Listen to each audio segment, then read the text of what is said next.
காவல்துறைக்கு உள்ள இருக்கக்கூடிய ஒரு டாப் ஆஃபீஸர், ஒரு லேடி ஆஃபீஸர், ஐபிஎஸ் ஆஃபீஸர் தன்னை கொலை செய்ய முயற்சி நடந்தது என்று குற்றம் சுமத்துகிறார். அவர் பரபரப்புக்காக பேசுகிறார் என்று அமைச்சர் பேசுகிறார் என்றால் இதை விட ஒரு வார்த்தைகளே இல்லை. இந்த அவலம் எந்த கவர்மெண்ட்லையும் ஜெயலலிதா, கருணாநிதி, எடப்பாடி, யார் கவர்மெண்ட்லையும் இப்படிப்பட்ட ஒரு அவலம் நடந்ததில்லை. Government should speak in one voice. எப்படி உங்க ஏடிஜிபிக்கு எதிராக உங்க மந்திரி பேசுவார்? அது எந்த விஷயத்துல? எவ்வளவு சீரியஸான இஷ்யூ? யார் கட்டுப்பாட்டில் அப்போ அரசும் காவல்துறையும் இருக்கின்றன. மீடியா டோட்டலா திமுக கிட்ட சரண்டர் ஆனதால இதை பேச வேண்டிய அளவுக்கு பேச மாட்டேன்றான்.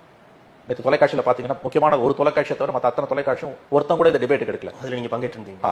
மற்ற தொலைக்காட்சிகளை பாத்தீங்கன்னா இதை பேசக்கூட அஞ்சக்கூடிய சூழல் இருக்கிறது. மொத்தமா திமுக கிட்ட சரண்டடுங்க. இதே எடப்பாடி பீரியட் நடந்திருந்தா பொங்கி எழுந்திருப்பானுங்கல்ல. டோட்டலி எப்படி மீடியா வந்து காம்ப்ரமைஸ் ஆயிருக்குன்னு பாருங்களேன். It's a shameless. வார்த்தைகளே இல்லை. இந்த மாதிரியான ஒரு வெட்கங்கட்ட எல்லைக்கு தமிழக ஊடகங்கள் போனதாக வரலாறே இல்லை எனக்கு தெரிஞ்ச வரைக்கும். எடப்பாடி பீரியட் நடந்திருந்தா எவ்வளவு பேசியிருப்பானுங்க. எவ்வளவு பெரிய இஷ்யூ இது.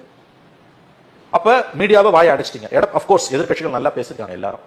ஒரு ஏடிஜிபிக்கே இதுதான் நிலைமை. தமிழ்நாட்டில் சட்டம் ஒழுங்கு சந்தி சிரிக்குதுன்னு அர்த்தம். உடனே யூபிஐ பார், மத்திய பிரதேசை பார், குஜராத்தை பார், அங்கெல்லாம் பார், இங்கெல்லாம் பார்.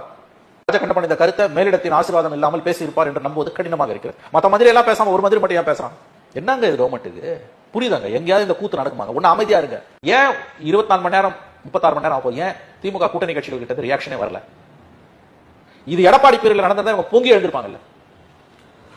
இல்ல இது வேற எங்கேயாவது ஸ்டேட்ல நடந்திருந்தாலும் பொங்கி எழுந்திருப்பாங்கல்ல. தமிழ்நாட்டுக்கு சம்பந்தமே இல்லாத மாநிலத்தில் நடந்திருந்தா, அது பிஜேபி ரூல்டு ஸ்டேட்டா இருந்தா இங்க இருந்து அறிக்கை கொடுப்பாங்கல்ல.